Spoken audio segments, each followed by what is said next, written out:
Adi TV yujimbaniriza akadde kano banange mwasibye mutya mfolengana kufa adi Yiino ne YouTube channel yange mugifollowing nayo mbatumedeka bali mu ggwanga lya America abali Boston n'abali ku University of Chicago mbatumedeka comments nzaba abasinza ku University of Chicago mbagamba nti muli bamanyi okubanga munfolonga ku YouTube channel zange zombi fa adi Yiino ne fa adi TV yuji muzifollowing zonna eri abali Iraq timu Iraq mbatumedeko timu Saudi Arabia n'abasinza e Bahrain sinza mu ggwanga lya Omwami muli batavu nnyo kubanga mugifollowing stay on YouTube platform uploads ojja kuzifuna no fa adi TV yuji ani fa adi Yiino muzifollowing mwabagala kubanga mukipingibwa muli updated nga goyagala kubeera nga mind yo eri updated ever and ever buli kaseera mfollowinga baba mfollowinga to subscribe ngonyigene kali byalo bindekere kubanga zibwe nateeka ngayo ojja kufuna ka notification tintaddeyo video empya mbibaza mbagamba nti mwebale nnyo baba okubanga mun supporting na kubanga mun followinga fa adi TV yuji Fida Queen akedde kubanga ate bifuananyi nga bobiringira omunnange bifuananyi nga yeenaanisa olugoye olukambwe onagamba ati nakyabulamu Embaga era abagambe mulinde Embaga y'endala akambi agenda kukola Embaga endala Fida Queen bw'atyo bakoze ki bw'ali wagambe nti abagambe banaye mwena n'abafaanizi bange nkyabulamu Embaga nina kukola Embaga gye mugenda okwewuunya nammwe oba 224 oba 224 agambye agenda kukola Embaga nenga agambye Embaga teri wala abagambye nti agenda kukola Embaga ejja kubeera makeke era munnange wanabadde mu rehearsal agambye badde mu rehearsal waneno ng'akola ki ng'ayambadde ekiteeteeyi abagambye alina Embaga gy'agenda okubayiwamu mugenda kugyewuunya Baminda Fifi da Queen subscribe atanyigene kali bagita fa adi TV yuji jukoni ava automatic era nga sound ntandika w'ekibiina kiki era nga alina filmu gyazanya bagita omutimbagano automatic bavaamu Fida Queen yavaamu kuba kiki ekyatuukawo tewali amanyi nenga munange byebyo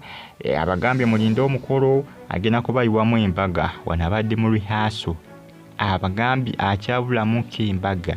iranga agenda kubagibayiwamu essaawa yonna agambye ayinza ogibayiwamu 224 oba 225 224 nga makati awo oba 225 nga atandika abagambye temugisubwa abagambye temugisubwa agambye tayagala mwekwasa nti siyakola ki teyabagamba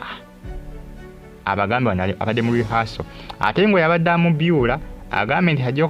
yajjira okumubyula ku Mbaga ye abasinga ne beebuuza Fifi da Queen ategeeza ki gambye kibadde mu comment section nga beebuuza Mbaga kiti agamba Mbaga kyono Mbaga kijagamba yenga abagamba munnange wano ndi mu rehearsal ngenda kubayiwamu Embaga namwe mujjagamba nti omwana akoze Embaga abasinga kibatabudde kiba confusing nti abamufollowinga ku social media platforms social media platform ye babadde so confused nga beebuuza wanagamba Mbaga kijagamba abasinga batabuddwa nenga agambye Embaga gy'ajja okukola ejja kugamba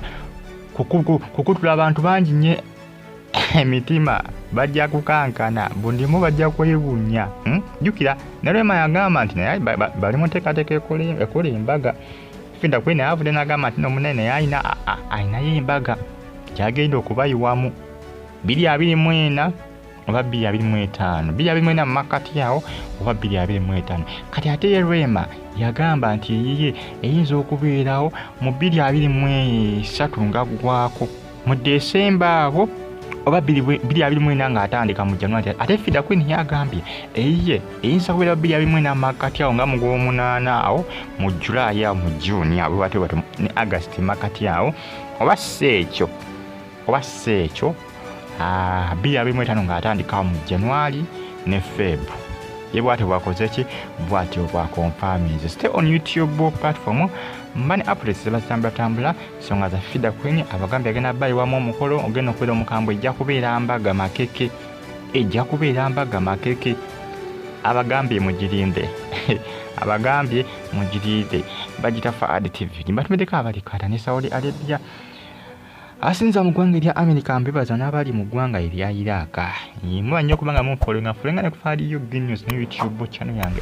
Embaga nazo zibatambula okwetoola eggwanga lyaffe Uganda. Banaye mubeere bulungi mbagamba nti mweraba. Faali TV Embaga nanyo.